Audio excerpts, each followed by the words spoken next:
to the third in the Allworth Institute series on comparative healthcare systems.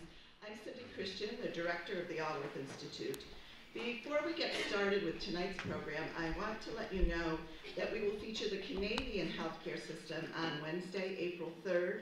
The presenter will be Dr. Antonio Maioni from McGill University in Canada. And on Wednesday, April 24th, we will host a panel of UMD and local experts to discuss the implications of what we've learned about healthcare this year for Minnesota.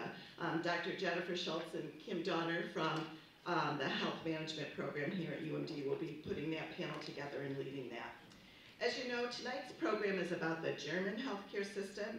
We are fortunate to have our very own elected officials, Lieutenant Governor Pretner Solon, State Senator Tony Laurie, and State Representative Tom Huntley, who have studied the German system and have been actively involved in Minnesota healthcare reform. The Lieutenant Governor has led several delegations of Minnesota healthcare policy experts to Germany, including Senator Laurie and Representative Huntley, to examine the German healthcare system.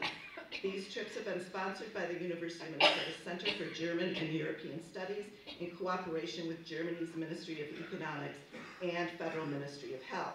So tonight we are the beneficiaries of their work and their knowledge. Before I introduce our guest, I want to thank the UMD co-sponsors of this comparative healthcare series, the College of Liberal Arts, the Office of the Executive Vice Chancellor for Academic Affairs, University of Minnesota Medical School, Duluth, the Leibovitz School of Business and Economics Health Management Program, the Office of Civic Engagement, and the Women's Resource and Action Center. I also want to thank our board members who are here tonight. Mike Mullins is in the back, and it was his idea, his conception to have this series. Royal Allworth, our board chair, is in the front here. Helena Jackson and Ajit Das are in the middle. And I think I've got them all, so thank you very much for being here. Now to the introductions. Lieutenant Governor Yvonne Pretner Solon is a Duluth native with a long and distinguished career in public service. Prior to being elected Lieutenant Governor, she served on the Duluth City Council for 12 years, herself as a healthcare and energy policy leader. She has been a legislative advocate for Minnesota seniors throughout her career. She is a retired clinical psychologist and received both undergraduate and graduate degrees from the University of Minnesota Duluth. Senator Laurie represents District 11, which includes portions of several counties in northeastern Minnesota. A Democrat, Laurie is currently a member of the Senate's Agriculture and Veterans Committee, the Health, Housing, and Family Security Committee, and the State and Local Government Operations and Oversight Committee, of which he is vice chair. He also serves on the Finance Subcommittees for Agriculture, Veterans Budget and Policy Division, and the Health and Human Services Budget Division, and on the State and Local Government Operations and Oversight Subcommittees for Gaming, which he chairs. He received a BA from the University of Minnesota and is currently attending Hamline University School of Law. Representative Huntley, as many of you know, represents District 7A, which includes portions of the city of Duluth. He chairs the Health and Human Services Finance Committee and serves on Elections, Health and Human Services Policy, and the Ways and Means Committee. He is a retired associate professor of biochemistry and molecular biology at the University of Minnesota Duluth and former director of the institutional relations of the University School of Medicine. And before we start, I just want to say, after they are done speaking, I will field the questions and repeat the questions, and we will go from there. So, Lieutenant Governor Pretner Solon is going to start. Thank you very much. Give him a round of applause.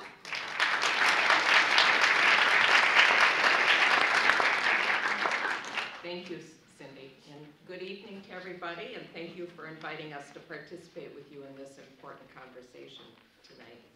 We are here to talk about our experiences within the Center for German and European Studies, which is an invaluable forum for lifelong learning and discovery. It's also a place where educated people with varying perspectives can come together for a deliberative exchange of ideas. It has allowed us to immerse ourselves in the German and American systems to better compare and evaluate the benefits and the shortcomings of each system. So we have so much to learn from one another in conversation and a shared exploration of our respective healthcare systems. The transformative power of listening and learning is something that I cultivated as a clinical psychologist, but which came to be most useful when I served as state senator in the Minnesota legislature. Throughout my years serving in the Senate, my primary focus and most of my legislative work was centered on healthcare issues. Because my profession was in the medical field, I naturally gravitated toward healthcare reform, specifically looking for solutions to more affordable, accessible, and quality healthcare delivery. As a member of the Senate Health and Human Services Policy and Finance Committees, I listened to hours of public testimony on some of the most difficult health policy issues facing the people of Minnesota, our communities, and our healthcare providers. Hearing different perspectives and engaging in constructive debate on these challenging issues provided me with a new appreciation for the power of public discourse in developing public policy that meets the needs of our people with compassion, quality, and efficiency. It showed me that by working together, we can achieve a better healthcare system for all Minnesotans, one step at a time.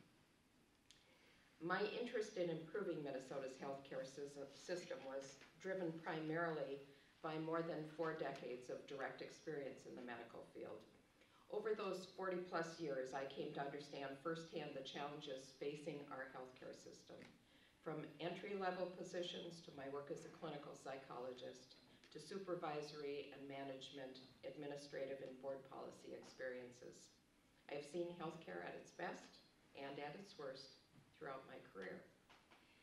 These experiences gave me an inside perspective on what was working within our healthcare system and what wasn't. It also inspired in me a natural curiosity about the way other states and nations deliver healthcare. And that is one of the reasons I am such a strong supporter of this exchange and others like it. Healthcare is a basic human need.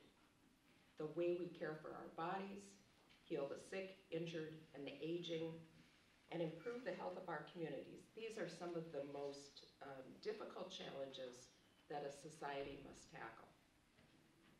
How we pay for all this and reduce risk through preventive measures and quality coverage, those questions are even more difficult. Every society addresses healthcare quality, delivery, and affordability in a different way. And now, as the United States and Minnesota move toward implementing the most significant healthcare reform in our nation's history, it is wise to examine the advantages of other healthcare systems, ask questions, and to learn from one another.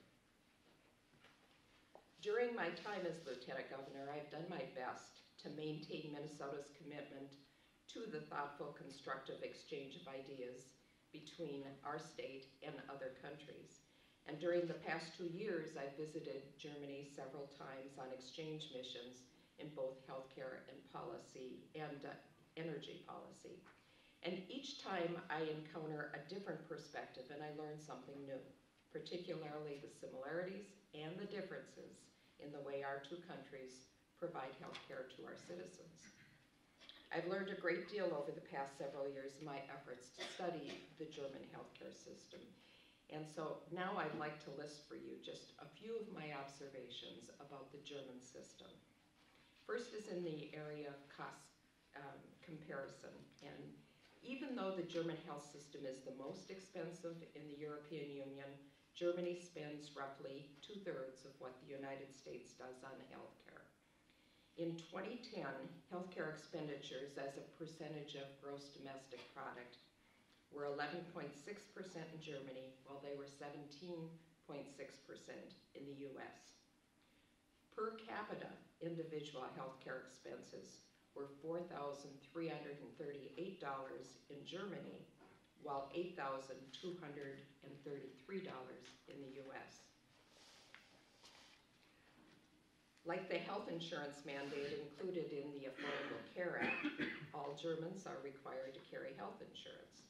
Everyone is in the national insurance system except for about 8 to 9%, it's less than 10%, of the population who choose to go into the private health insurance market.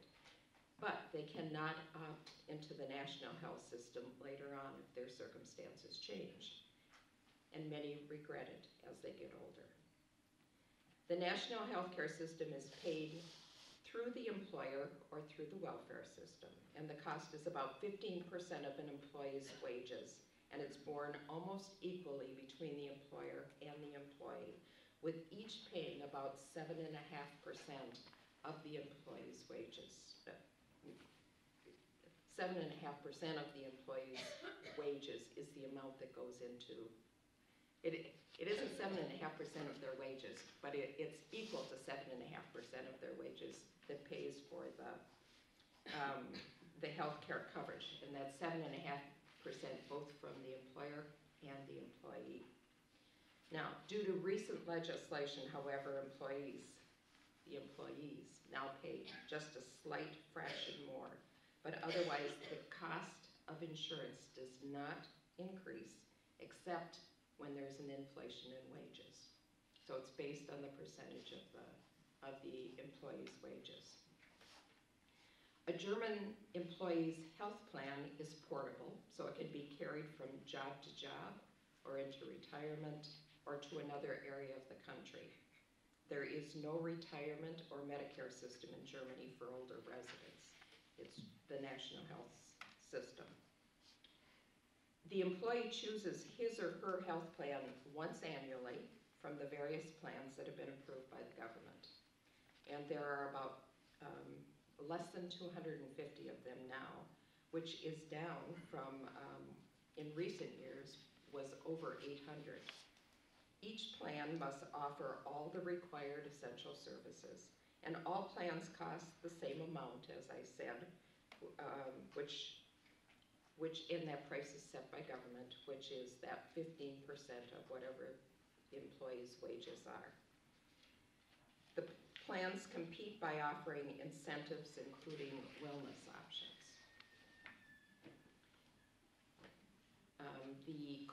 There are just recently co-pays, which was very controversial, and however, they're very extremely low co-pays. There are none for the first quarter. The second quarter, there are 10 euros per quarter for the first visit. And then there are no further co-pays until the next quarter, at which they pay 10 euros again for the first visit.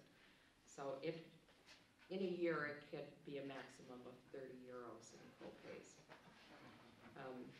As I said, it's highly contentious. The Germans grumble about it, but benefits like these are certainly unheard of in the United States. There's minimal paperwork. The patients never see insurance forms. Prescription drug costs in Germany, like here, have been soaring, and during the past couple of years, bold legislation has been enacted to control the cost of those prescription drugs. Any new drug entering the market must prove that it offers substantial benefits over existing drugs to merit being reimbursed at a higher cost.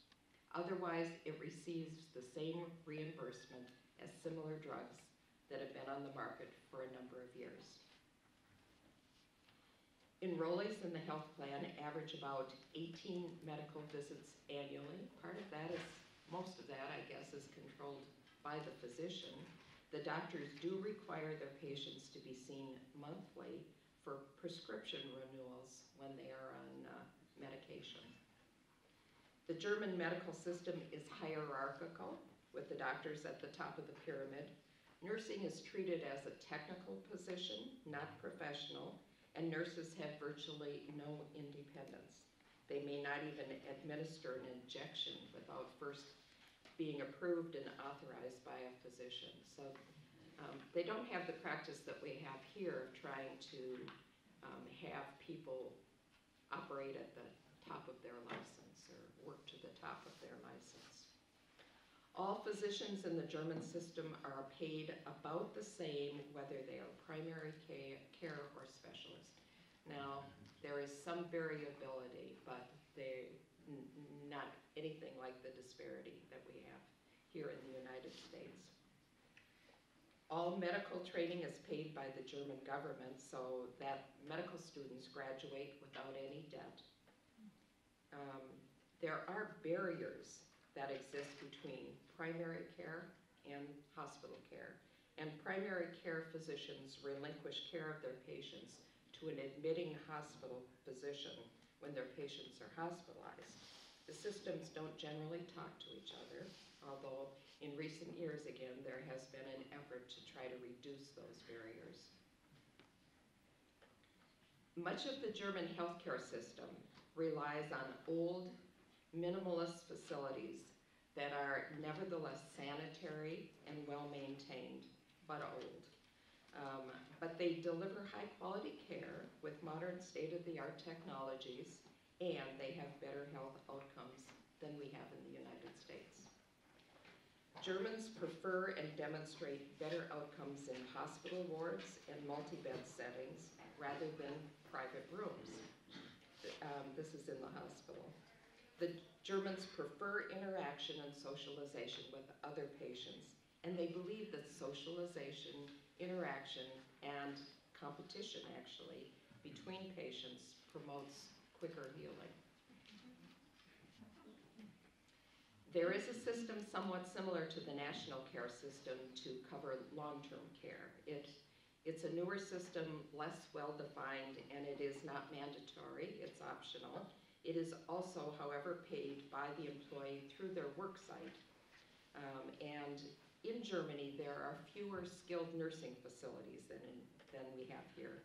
And most elderly people are actually cared for in the homes of their families. So these are just a few of the things that I've learned over the course of the past several years. And my hope for us today is that each of us learns something new, that we have the courage to ask new questions, and that each of us leaves seeing the healthcare challenges of our times through a different perspective. I'm glad to be with you this evening, and I thank you so much for inviting me to participate in these important conversations. I look forward to hearing from each of our other panelists who are each immersed in the redesign of our current healthcare delivery system, and I admire the work that they're doing. So I'm not sure which of you would like to follow me up this time. So I got cut.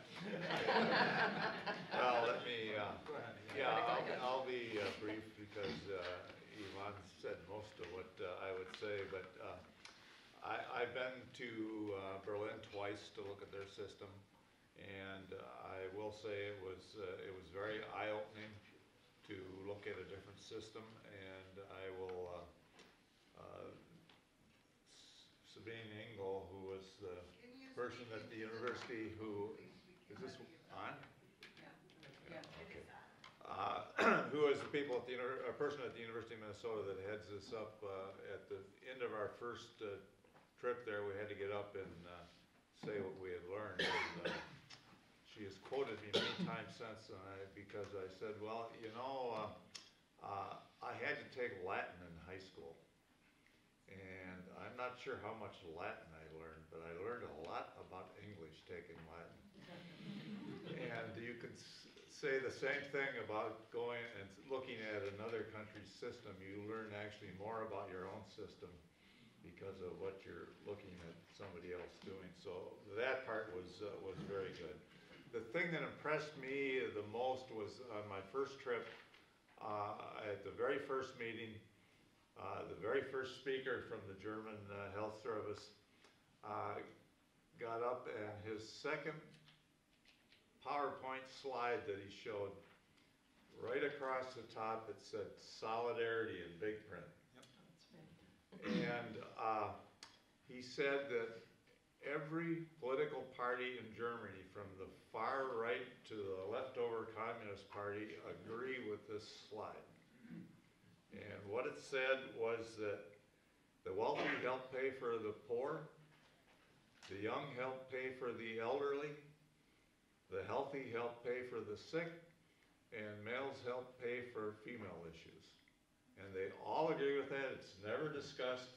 That's just part of the culture of that country. And we in this country would argue over those things forever. And it's just all agreed to there. There's no debate, no discussion. That's how their system is designed.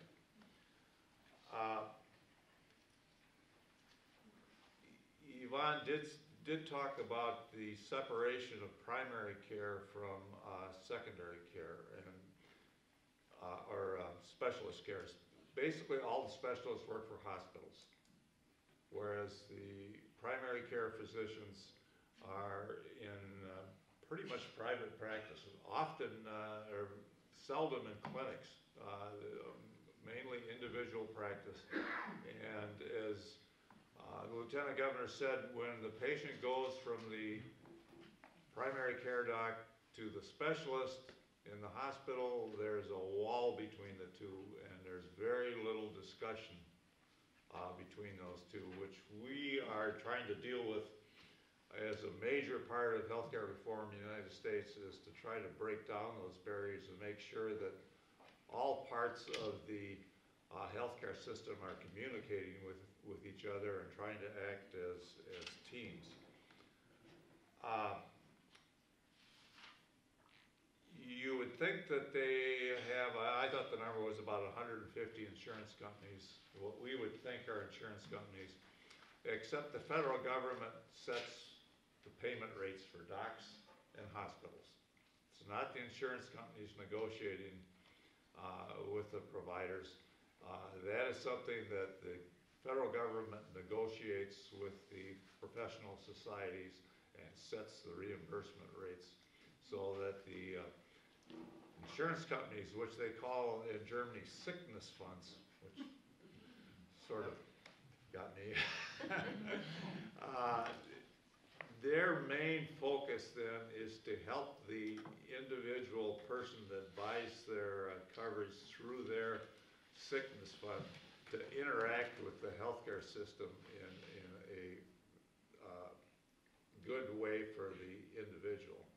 And that's, of course, quite a bit different than what we have in this country, where the health insurance companies negotiate prices, negotiate provider networks and so on. In Germany, you can go to any doctor you want to go to, no matter which insurance company you choose.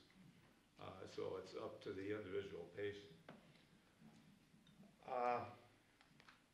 Every country has huge problems with rising costs, and they're all trying to do things to cut down the rising costs because the rate of increase is roughly the same percentage-wise in every country. Obviously, they're starting at a much lower level than we are, but their rates are going up close to the same percentage increases that we're having. And the Lieutenant Governor didn't mention, the thing that got me is if you get a prescription, let's say you're on a statin. In this country, you go to your doctor and you get a prescription for a statin for a year. And then usually you have to go back or at least make a phone call at the end of the year to get that prescription renewed. In Germany, you have to go back every month to the physician to have that prescription renewed, even though it's sort of an ongoing thing that you're going to be taking perhaps the rest of your life. You still have to go back to the physician. That's one of the things they're trying to work on. Obviously, that's a very inefficient system, and they're trying to deal with that. They have actually every country in Germany pays their primary care physicians roughly the same as their specialists. And for somebody that used to teach at the UMD medical school, which is aimed at primary care, what a huge difference from what we have. And it says more than the reimbursement. What it says in this country is what we value and what we don't value. And we don't value primary care in this country the way they do in the rest of the industrialized world. And if you look at the Affordable Care Act and the things that are happening in this country with healthcare reform, it's trying to emphasize the role of primary care so that people that have chronic illnesses get the kind of care they need. Right now, in the United States, about 80% of what we spend on healthcare is spent on people that have chronic illnesses. And half of the money we spend in this country is spent on 5 chronic illnesses: diabetes, asthma, coronary artery disease, congestive heart failure, and depression. Half of what we spend is spent on those 5 diseases. And the way to save money in our system is to keep the people that have those chronic illnesses already out of the hospital and out of the emergency room. And basically that's a job for primary care physicians, but we don't reward them in this country the way we should. Let's see. Let me just talk about the administration. You know, in Germany, they say, oh, you're a citizen, here's your card, choose an insurance company. And if you don't like it, you can switch in a year, and there's no pre-existing conditions and nothing else, and no changing of paperwork. Compared to our country, where we have the individual marketplace, we have the small business marketplace, we have the self-insured people, we have medical assistance, we have Medicare. In Minnesota, we have Minnesota Care. They're all different, they all have different paperwork, they all have different cards, and it's a hugely complex system. I don't know if it was in this very same room, but last fall T.R. Reid came and talked here, and I think it was, could have been in this room, but this doesn't relate to Germany, but he said that he had visited a hospital in Detroit that had 450 beds. And he got to tour of this hospital, and they were very proud of it. And then the final thing they showed him was the billing facility where they had their billing clerks. And they, for that 450-bed hospital, they had, I think it was 122 employees that did the billing. And then he, a month later, visited a hospital in Saskatchewan, which was 450 beds. And they showed him their brand new hospital, and they were so proud of everything that was new. And they got done showing him the hospital, and he said to the CEO, well, where's the billing department? You didn't show me that. And the CEO said, the billing department? He says, well, all we have is, it's that little office over there. There's 1.5 employees. So if you want to talk about administrative costs, the systems in Europe and in Canada are tremendously simpler than what we have. Now, in Europe, they have all kinds of different systems. In England, the physicians are all public employees. In Canada, they're not. And in Germany, none of them, except those that work for county hospitals, especially that work for essentially government hospitals, are public employees. Everybody is private, so they have a hugely different spectrum. But their paperwork is so much easier than what we have. And I'll turn it over to Senator Lord.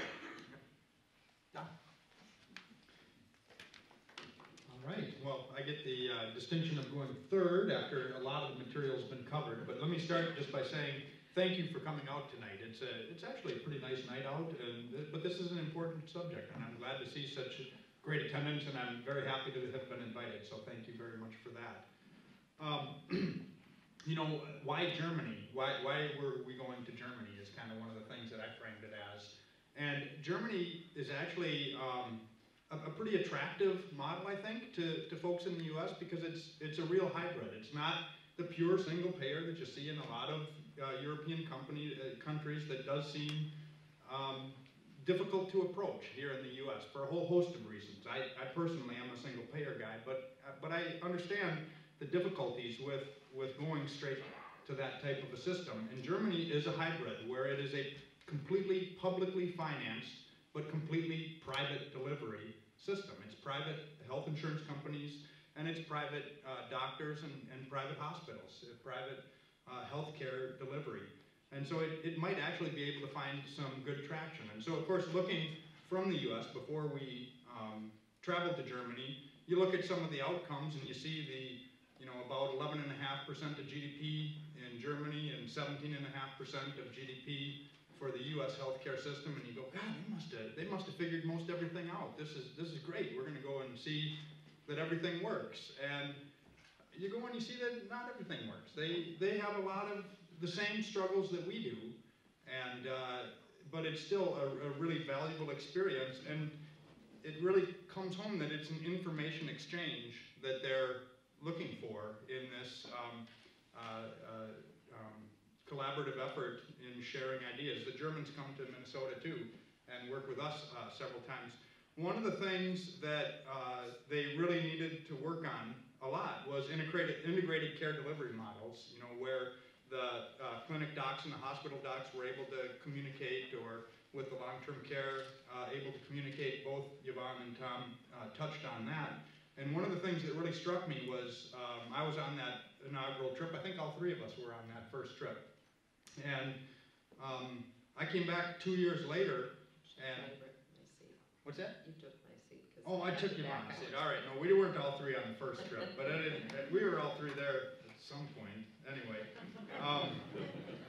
we came back 2 years later, and it certainly wasn't just us that they were looking at. They had decided that they wanted to move on this topic of building a better integrated care delivery system. And when we came back 2 years later, they had made actually significant strides.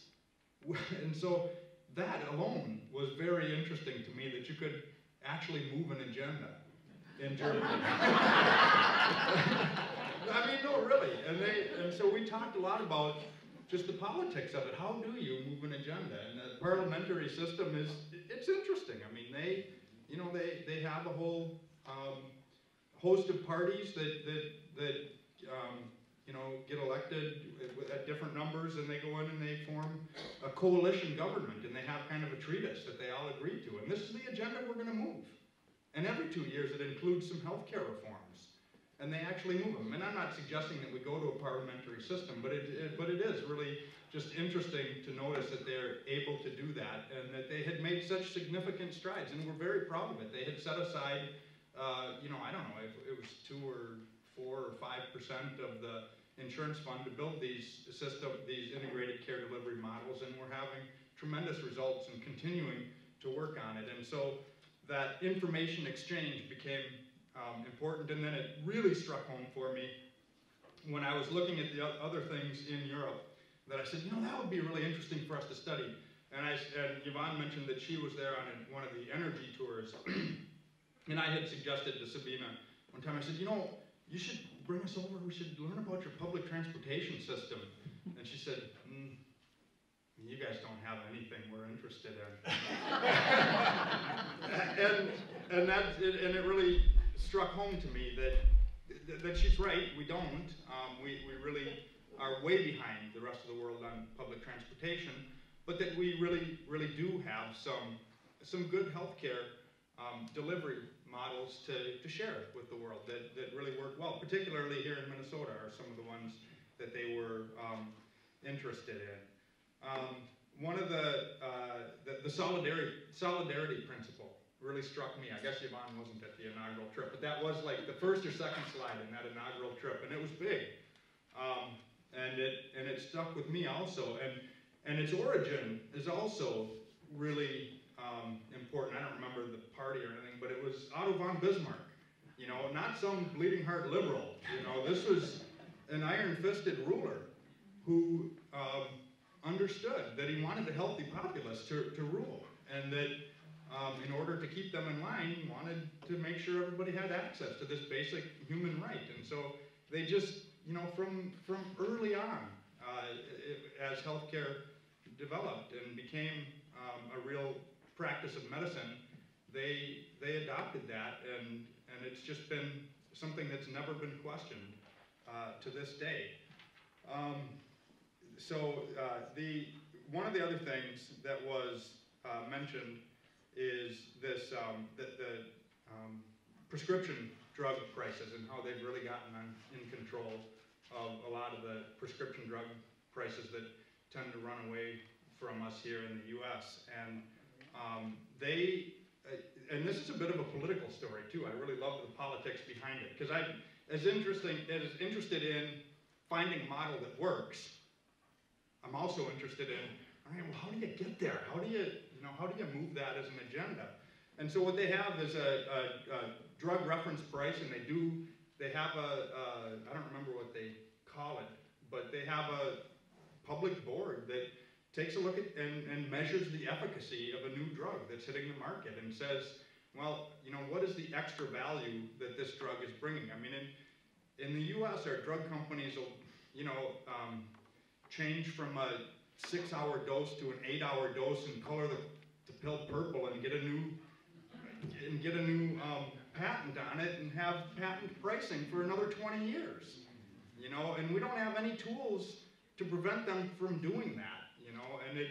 And we incur great costs. And so in Germany, that same drug is available. It's a global market, so they have a historic, a generic drug that's the 6-hour dose. Well, they see an 8-hour dose that's purple come on the market, and their public system takes a look at it and says, what's the added value of health? And they say, well, nothing.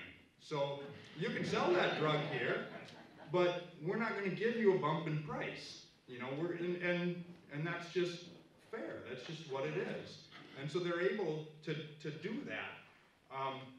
And what was incredibly interesting about that was we had been meeting with Ulrich Dietz, who's their drug czar in Germany, and we were there when he was in the party that we would consider more on the progressive side of things. They have totally different names for their politics too, so liberal and conservative are flipped, and I can't get them right. But what we would consider as more of the progressive side had been in charge, and he was in charge of drug pricing under them. And he'd been pushing for a model like this for many, many years, and had been stymied, had not really been able to move this agenda.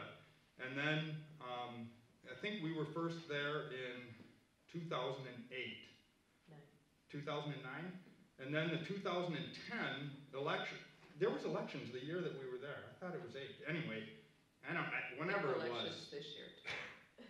The elections were right after we were leaving, and the groups of parties that we in the U.S. would consider much more conservative took control big time in that election. Was it 8 or 9, whichever one?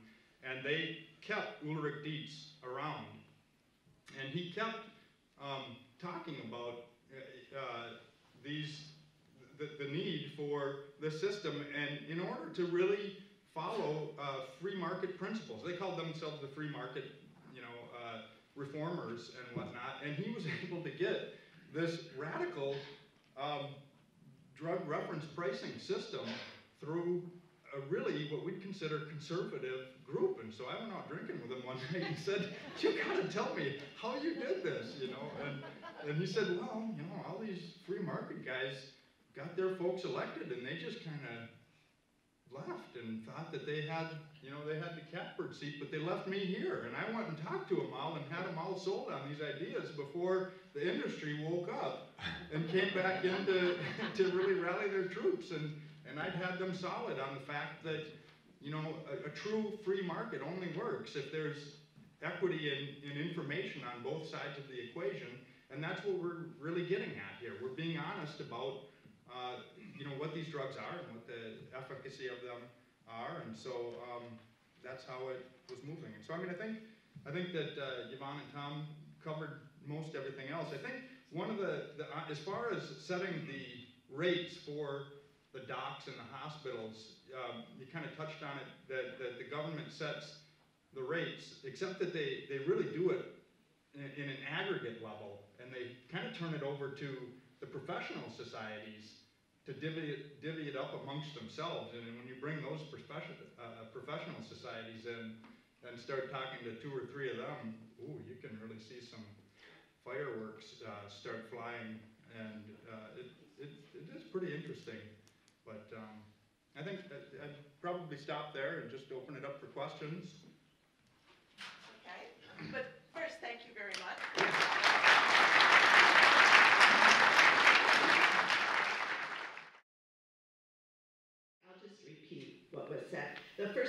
was about his understanding that in Germany, the National Health Information System is tied to cards that patients have that they can take with them from doctor to doctor that have their records on them.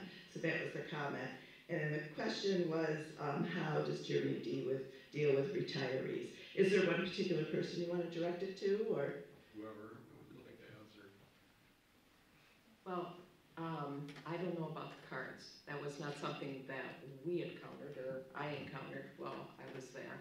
And what I heard mostly is that there was such a wall between the systems that they just started all over again when they got in the hospital and had to re-diagnose and redesign a treatment plan. So it wasn't very efficient, and they recognized that and have been looking at ways to knock down those barriers. They don't have really an electronic record system or they have the paper records, that's about it. I don't know, and I realized today I was searching to find out, and maybe one of my colleagues knows, but I don't know how the Medicare, or what we would term Medicare is paid for the retirees, because You were saying before it was paid half by the Right. person, half by the employer. It The continues- retiree doesn't have an employer. no, right, the retiree continues to pay the half. I'm assuming that the government pays for the other half, but I don't know that for sure. When it comes to those low-income people, the government will pay all of it or a larger portion of it too. Okay, another question? Yes. So the question is that Germany is significantly smaller than the U.S. geographically and in terms of population, so would their system be successful on a larger national level as in the U.S. or state level? If I remember right, their population about 80 million. And so that's a fairly good size, and I don't think it would make much difference other than they had a huge problem. It took our first trip there, we saw the devastation that was still there from World War II in Western Germany. And it took them 40, 50 years to recover from that, and then East Germany collapsed. And suddenly they got East Germany dumped on them. And so they spent another 10, 15 years trying to rebuild East Germany. And there is a tremendous difference when they started between what was going on in East Germany and West Germany, but they've sort of evened that out, and that's a problem we haven't really had in this country, but it really made an impact on me to see the difference and the damage that had been done to that country.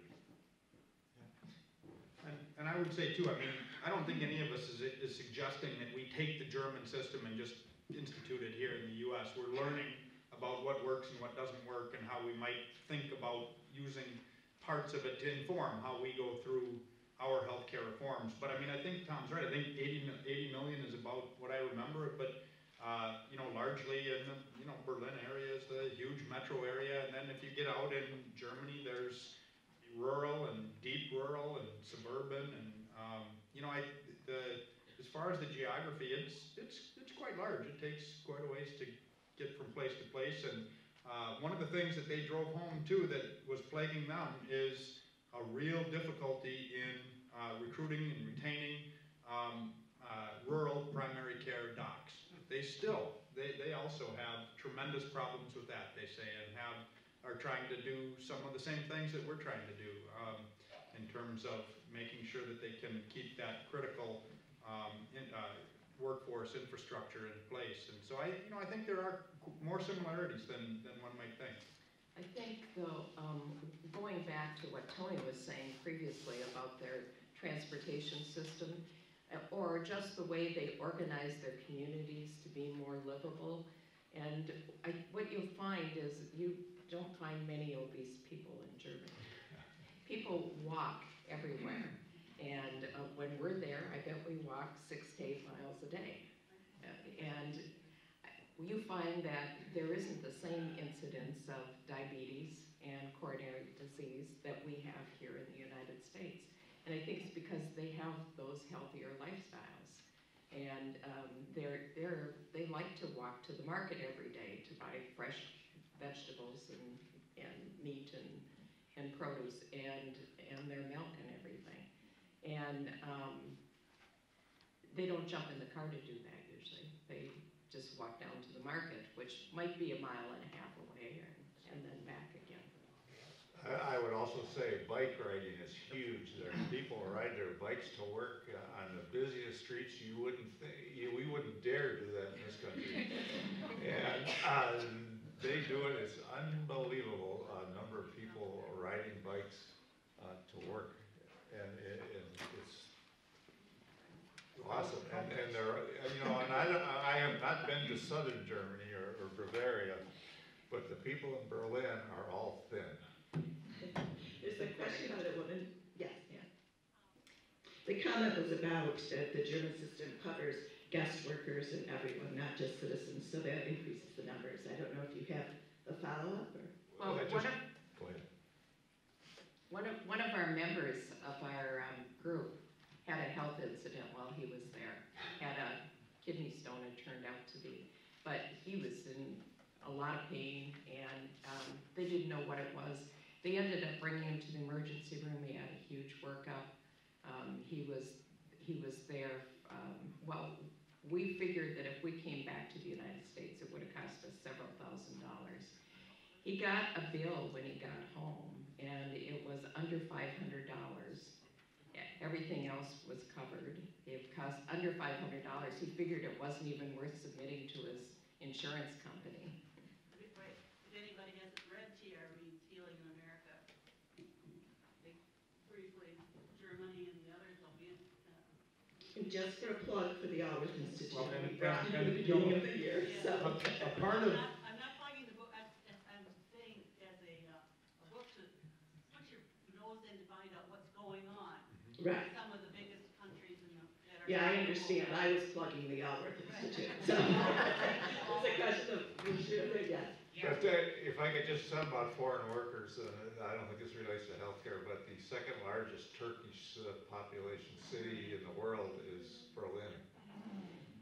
Okay, the question was for Yvonne about the aging population and the differences in the way Germany treats their aging population compared to the U.S. I have a great interest in that, of course, because that's been my focus, is focusing on the aging population. The aging population is so well integrated in the community. There aren't a lot of senior neighborhoods or communities or senior housing, and the seniors tend to be staying within their. There are a lot of multi-generational families, but they tend to be more active, and oftentimes they do some of the daycare, and they do a lot of the walking to the market to buy the groceries for the day, and I think again it's part of that healthier lifestyle that they have over there all around. There aren't, as I said, a lot of skilled nursing facilities over there. There was a novel one. That was a research institute that we visited, where they were doing some research on aging and how to help keep seniors more mobile, and they were hoping that to produce some results from that would inform their practice in the future. But that was the only one that I saw. And I kept asking about long-term care insurance, and they were getting most of their instruction about long-term care out of Switzerland at that time.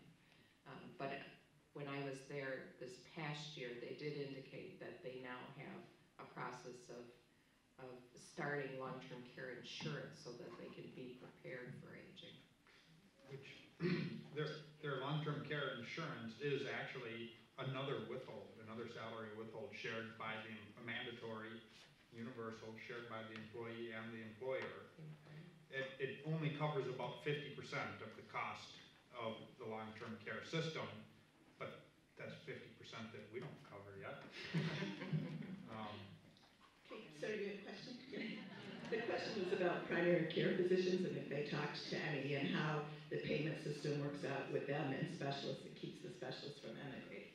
Well, you know, maybe I'll take a stab at that one, because I had a little different recollection. I mean, I think that Germans, when I was talking to them, they also complained about the disparity in the salaries between specialists and primary care as well. And we pushed them on that, and they said, it's terrible, it's terrible, it's terrible.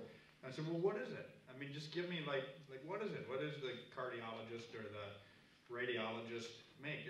They're like, well, 2, sometimes 3 times as much as the primary care. I'm like, well, that's almost equitable compared to what we have, where it's, you know, 10, you know, or even more times for the highly trained specialists as the highly trained primary care docs.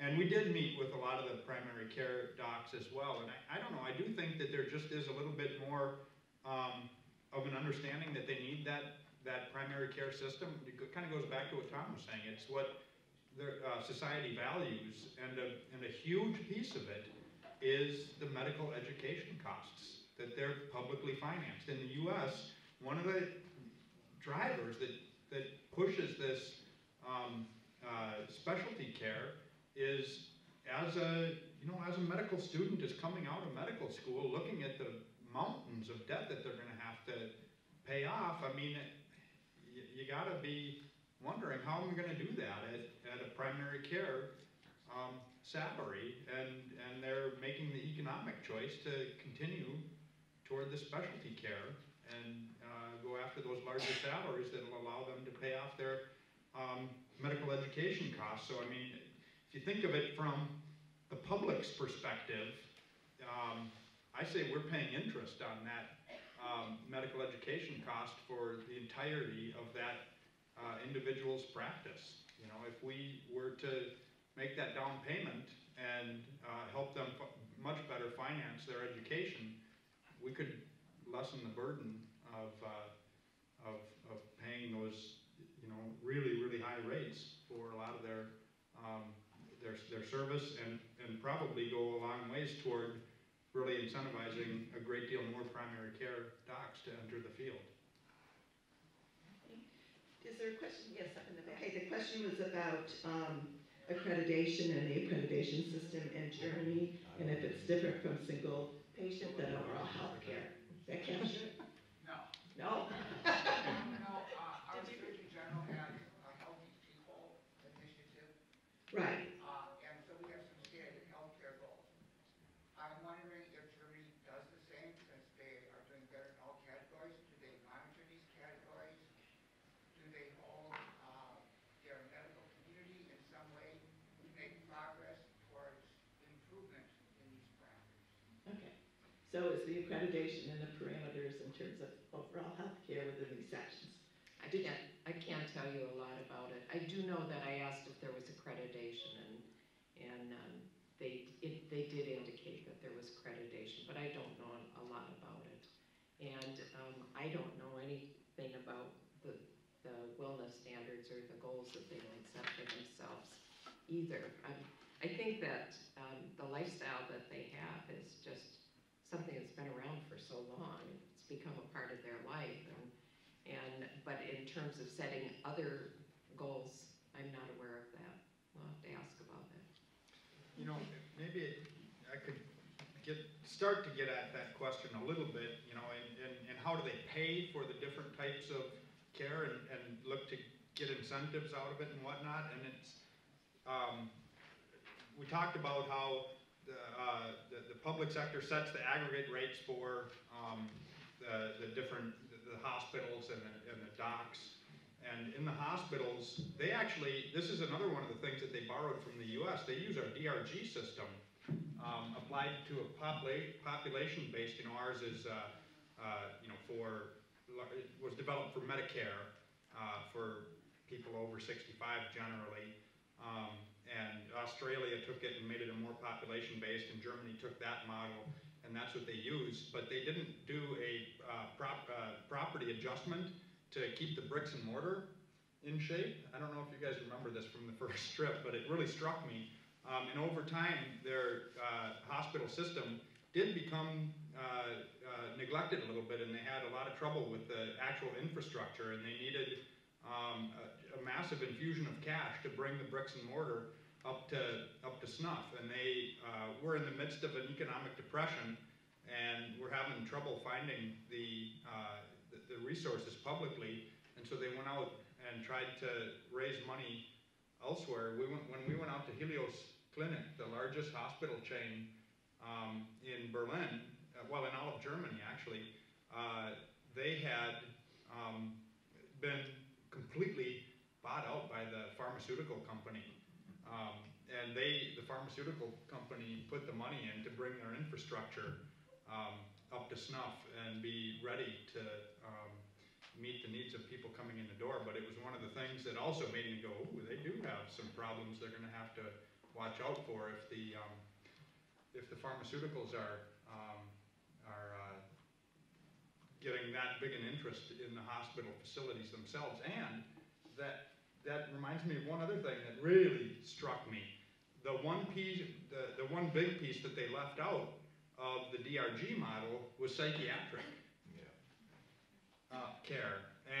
And so psychiatric care, which is a big financial drain on our hospital network and systems here in the U.S., is the one area that's a big profit driver in Germany. And so that whole, it started connecting the dots, of psychiatry being outside of the DRG and the hospitals being in charge, and pharmaceuticals owning such a stake in the hospitals themselves.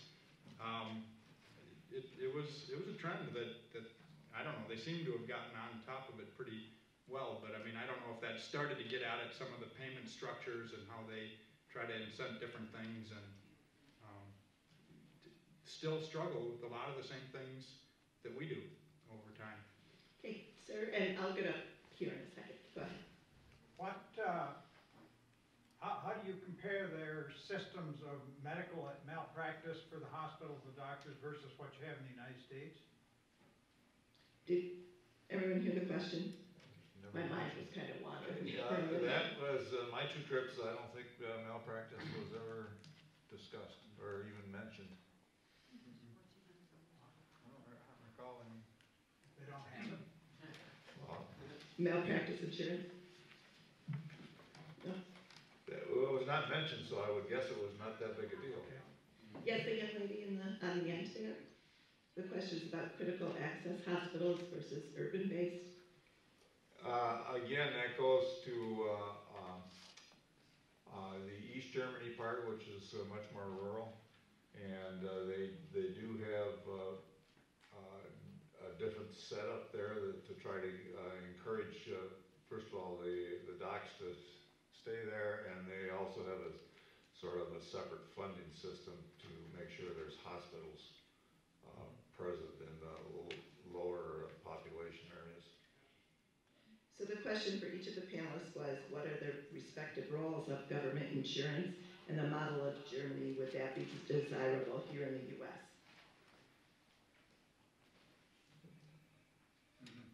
Well, I mean, again, I don't think any of us is trying to just superimpose the entirety of the Germany model on the U.S., but we're informed by it, and I think that the public oversight of the system is, by and large, a good thing.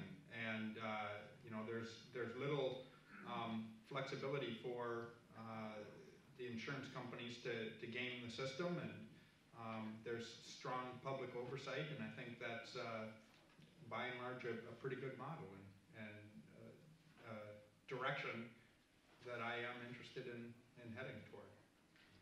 And it seems that the insurance exchange that we're attempting to put out, to put in place is somewhat of a model that is modeled, maybe not intentionally, but it isn't that dissimilar from what they have in the German system with the private insurance companies and the public regulation.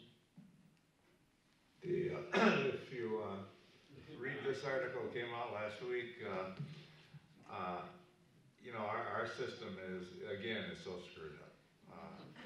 as I said, we've got one reimbursement rate for every insurance company sets their own and negotiate with the providers. And the different providers, based on their economic strength, can negotiate better in some cases than other providers. So even within each single insurance company, they're paying different providers, different clinics, different amounts of money. So you have that problem. And then you have Medicare, which pays a different rate than any of the insurance companies, usually considerably less than what a regular insurance company would have to pay, because the federal government just says this is what we're going to pay, and if you lose money doing that, that's your problem. And then we have, in Minnesota, we have medical assistance as well, which pays probably 30% less than Medicare. And we have Minnesota Care, which by and large pays a little bit less than medical assistance. So we've got all these different payment rates. And it's back to what I said about T.R. Reid's thing and 122 billing clerks versus 1.5. And I mean, we could certainly simplify the administrative costs if we started paying for, got away from this current system that it varies all over the map, and nobody knows what they're paying. Are there any questions up in the mic, Jonah? Up in the back, and then we'll come back down. Okay. First of all, I'm going to address one of your comments about the specialists and why they might not immigrate. There are many specialists who would like to immigrate, but I think Tony addressed the question that the medical expenses for students, that just doesn't exist. The malpractice is not an issue. You hear malpractice as much as you hear bankruptcy for medical costs. It's not a discussion. Nobody declares bankruptcy for medical expenses. And the malpractice is not an issue. Now, there are German specialists who do like to come to this country.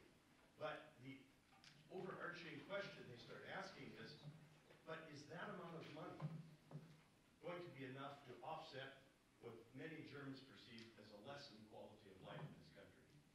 And that would be the vacation pay. That would be working within a broken system of healthcare, which is what they would be doing. That would be public education. That would be violent society. And they say no. And I'll stay home. And I'll earn less. The question I have... But I hope everybody heard those comments. Go ahead, Mike. The question I have is, I don't completely understand the wall that separated the personal physicians from the specialists. If you could talk about that a bit more. How did that come about, and why was that in place? I'm not familiar with that. Well, I think it's because the specialists are all primarily employees of hospitals. And so they only deal with patients that are in the hospital. Whereas the people on the outside deal with relatively healthier people that aren't in the hospital. And but if they do need to go into the hospital, then they just sign them off, and they're treated in the hospital. And when they get out, they may get a paper back that says this is what happened to this person. But there's very little coordination of care, which normally what you would like was when someone is released from the hospital, that the primary care doc would know exactly what happened and know exactly what that patient should do to keep from having to go back into the hospital. And that is happening in this country now. There's a much more coordination of that kind of care than even in Germany. And Germany is trying to catch up and move ahead in that. And Tony had it absolutely on the money there. It just shocked me how fast they can get things done. When they make up their mind, you know, if you have a parliamentary form of government and you're in charge, the public expects that you're going to get things done. And you know, and you may be in the other side. You may not want what gets done, but they do it, and they don't have the procrastination and stalemate that we seem to have in this country. When they want to get something done, they can get it done. Okay, And we go to the following up on that real quick, we talked about that card a little bit earlier on, and we did talk about that when we were in Germany, and it's never really worked. That card doesn't actually contain the information. People don't carry them. They just said it's been a failure. It doesn't work. So there were attempts to get at what you described, and I'm sure that if you read the literature from the folks who produced the cards, they'd say that. But Reed talked about it. okay, but the medical system there says, nah. I mean, it isn't. Nothing comes in on that card, and it just isn't. It doesn't actually function in their system. And the other piece, well, we'll go on. Yep. Yeah, there was this gentleman in the blue down here has his hand up for a while, and then we'll go up there, and you let me know. I mean, we don't want to keep you here too long, so we can take a couple more questions. And I would just react to the Healing of America, that book. I think it's a great book. I'm sorry I missed the lecture on that by Reed. The other one is that magazine there, Time Magazine. I tell you, once you get that, and reading that about 4 times, it's a damn mad that, you know. the comment was just about the value of T.R. Reed's book and the Time magazine, and I don't know if any of you want to. Well, anyway, my main comment though would be that as I hear you talk, I'm assuming if you try to do anything, you get a lot of the folks say it's socialism. You've probably heard that thousands of times. We went over, on my first trip, I was over with a couple of Republicans who are very strong conservatives who are on the healthcare committee. And we talked about this whole idea of solidarity, and the rich pay for the poor and the young pay for the elderly and the healthy pay for the sick. And we were at one of the hospitals, and one of these women who is very, very conservative said, you know, I get that. That works. But she says, you gotta find a different word other than solidarity. You know, I was going to tell that same story. You need to find a different word. And she said, yeah, that I like this. This is good. But we won't hit them on that too hard. But the other thing that they told us over and over and over again, they move an agenda, they move a healthcare agenda, they do it every 2 years, but consistently they say it's never a political winner. It's never popular.